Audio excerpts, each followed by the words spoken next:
All right, templates. Templates are good for helping you speed up your editing process. You can make templates, you can get them from third party websites, or if a colleague or friend sends you one, you will be able to use that in Premiere. And Premiere also gives you templates that are already in your program.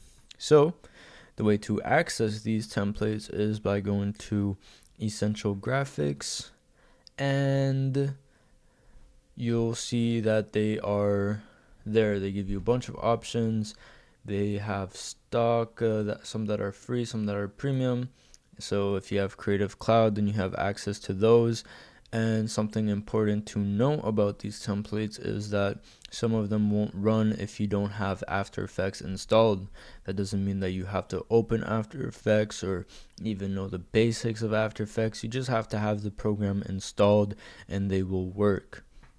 So, um, templates are motion graphics that are edited and saved. So, let's say you made a text and you thought it was really cool, and you added on to that, and you all right, we're just gonna save this one for example. So you have this text, it's really cool, and you want to use it in your future projects. Something that you will want to do is to right click it, export it as a motion graphics template, and name it, give it a name, and then you'll have this option to save in your local templates folder, which will be the Essential Graphics Browse tab that I was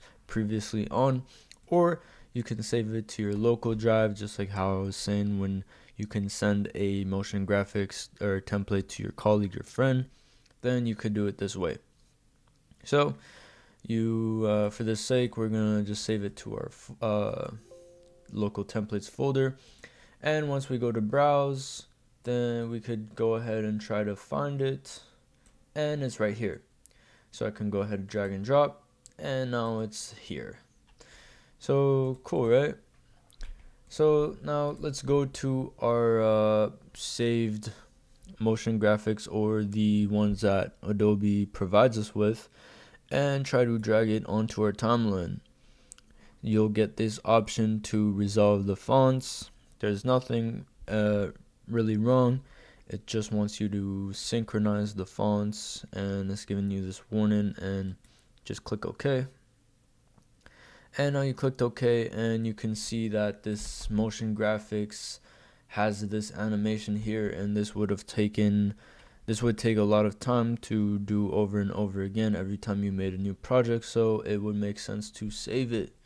Now, if you click it here, then you can see in the edit tab that you can edit it. So you want to edit your title, then you just go ahead and welcome, episode name, welcome.